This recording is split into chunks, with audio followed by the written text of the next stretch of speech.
Assalamualaikum warahmatullahi wabarakatuh. Selamat pagi anak-anak. Kita sekarang mau belajar tentang tayamum. Aku bisa tayamum. Sekarang kita akan belajar tentang urutan tayamum. Nah, lihat gambar. Yang pertama yaitu meletakkan telapak tangan ke tanah yang pertama. Tuh. Yang kedua, mengusap wajah dengan membaca niat. Nah, nanti kita akan belajar niatnya sendiri.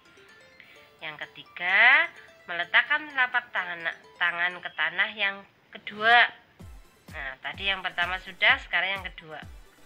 Yang keempat, membasuh tangan kanan dengan tangan kiri. Selanjutnya yang terakhir yaitu membasuh tangan kiri dengan tangan kanan. Kemudian selanjutnya kita juga belajar tata cara tayamum. Bagaimana kita mengerjakan tayamum, kita akan belajar. Nah, tayamum sendiri yaitu cara bersuci untuk menggantikan wudhu dan mandi wajib.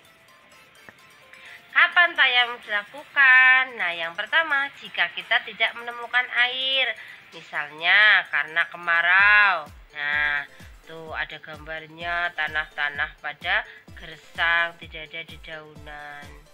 Terus karena kemarau yang panjang tadi ya, terus air sumur yang mengering. Bahkan tanah pun terlihat pecah, boleh dilihat gambarnya. Yang kedua, jika kita dalam keadaan sakit.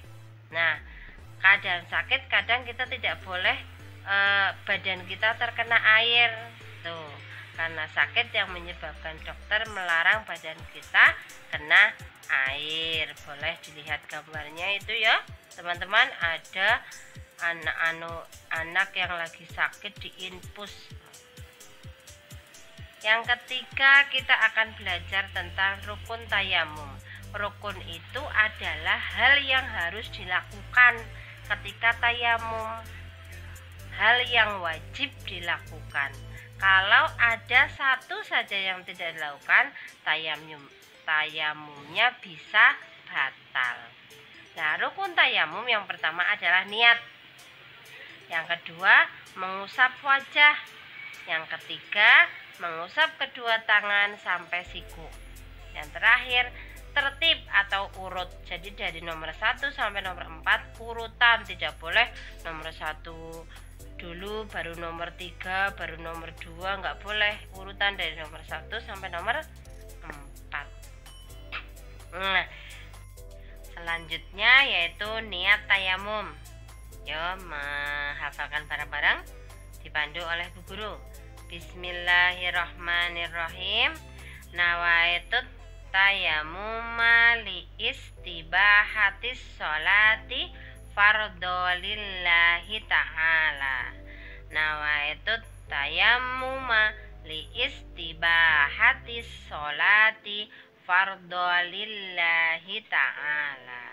Yang artinya, saya niat tayamum untuk bisa melaksanakan sholat fardu karena Allah. Itu niat tayamum. Nanti pelan-pelan teman-teman menghafalkan biar hafal. Terus yang terakhir yaitu manfaat tayamum. Nah, tayamum ada manfaatnya, wudhu juga ada manfaatnya. Nah, ketika wudhu tidak bisa, teman-teman bisa menggantikan dengan tayamum. Salah satu manfaatnya yaitu diantaranya tayamum itu bukti Allah sayang kepada kita. Tidak ada air, tidak ada yang bisa untuk tayamum, wudhu, kita bisa menggunakan tayamum dengan debu. Tayamum itu menggunakan debu. Yang kedua, tanah lebih mudah didapatkan di sekeliling kita. Nah, tanah itu ibaratnya kita hidup di atas tanah. Tanah itu banyak sekali di sekitar kita. Nah, itu hikmah dari tayamum. Allah memudahkan kita supaya kita tidak susah-susah mencari bahan untuk tayamum.